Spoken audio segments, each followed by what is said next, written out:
ด็จศรีนครินทร์โรงเรียนเฉลิมพระเกียรติสมเด็จพระศรีนครินทร์พะเยาเป็นโรงเรียนที่น่าภาคภูมิใจยิ่งสำหรับชาวพะเยาแล้วก็พี่น้องชาวภาคเหนือของพวกเรานะครับเนื่องจากว่าโรงเรียนนี้เนี่ยมีเขตพื้นที่บริการ8 จังหวัดภาคเหนือตั้งแต่เชียงใหม่เชียงรายแม่ฮ่องสอนแพร่น่านลำพูนแล้วก็พะเยานะครับโรงเรียนได้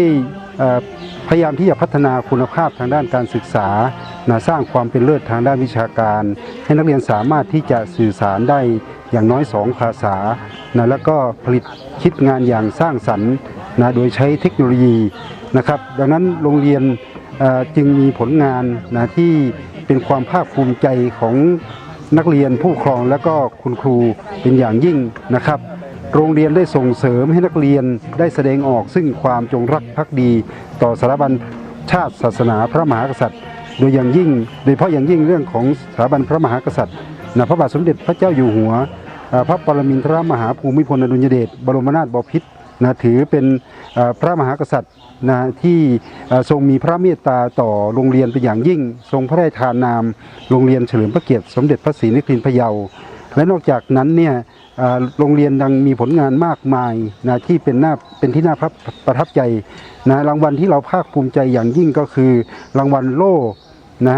พระราชทานจากสมเด็จพระเทพรัตนราชสุดาสยามบรมราชกุมารีอันเนื่องมาจากการที่โรงเรียนได้รับรางวัลพระราชทาน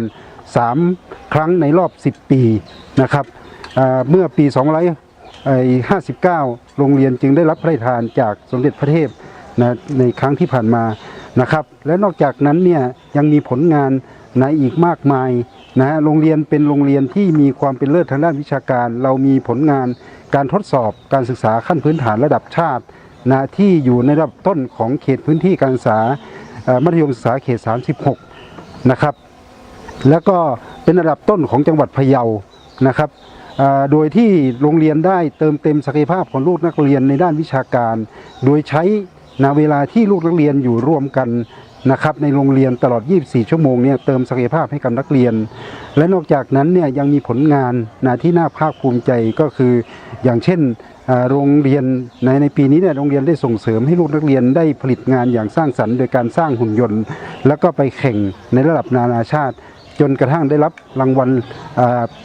มามากมายนะครับในการแข่งขันหุ่นยนต์นานาชาติซึ่งปีนี้เนี่ยประเทศฟิลิปปินส์เป็นเจ้าภาพในการจัดการแข่งขันและนอกจากนั้นเนี่ยสิ่งที่ได้เติมเต็มศักยภาพให้กับลูกนักเรียนก็คือเรามีเครือข่ายในการพัฒนาลูกนักเรียนนะครับทั้งในและต่างประเทศในประเทศนะครับเรามีโรงเรียนในเครือข่ายอยู่มากมายโดยเฉพาะอย่างยิ่งโรงเรียนในเครือโรงเรียนพระราชดำริโรงเรียนเฉลิมพระเกียรติสมเด็จพระศรีนครินทร์ทั่วประเทศซึ่งมีอยู่12 โรงเรียนและในต่างประเทศเรามีโรงเรียนในเครือข่ายทั้งในสิงคโปร์อย่างเช่นโรงเรียนแคมราเซคันดารีสคูลโรงเรียนบุกิสมาลัสเซคันดารีสคูลในเกาหลีเรามีโรงเรียนจุงวานไฮสคูลกรุงโซลนะครับแล้วก็ที่เปนังก็มีนะครับแล้วก็มีที่ประเทศอื่นๆอีกหลายประเทศที่เป็นเครือข่ายในการพัฒนาดังนั้นลูกนักเรียนของเราสามารถที่จะเติมเต็มในเรื่องของการสื่อสาร2 ภาษาได้อย่างเต็มที่นะครับเรามีนักเรียนที่เป็นคู่บัดดี้นักเรียนที่เป็นเพื่อนกันในระหว่างโรงเรียนที่จะสามารถแลกเปลี่ยนทั้งด้านวัฒนธรรมและทั้งด้านภาษานะครับ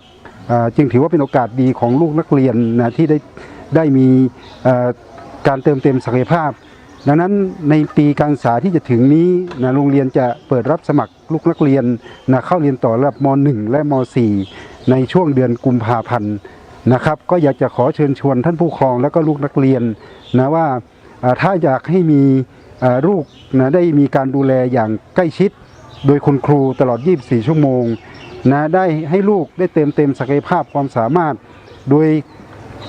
โรงเรียนจะส่งเสริมศักยภาพความสามารถของลูกนักเรียนทุกๆด้านนะครับเหมือนกับรุ่นพี่ที่เคยได้รับรางวัลมากมายเนี่ยก็เชิญชวนลูกนักเรียน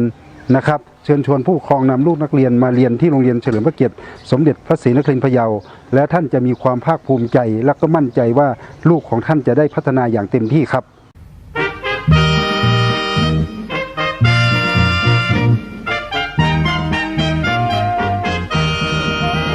สมเด็จศรีนครินทร์แผ่นดินไทยเราเทิด ไว้บนเหนือหัวทั่วสยามพระบารมีพระศักดิ์ศรีอันงดงามทั่วฟ้าเรืองอารามสยามราชนนีสมเด็จศรีนครินทร์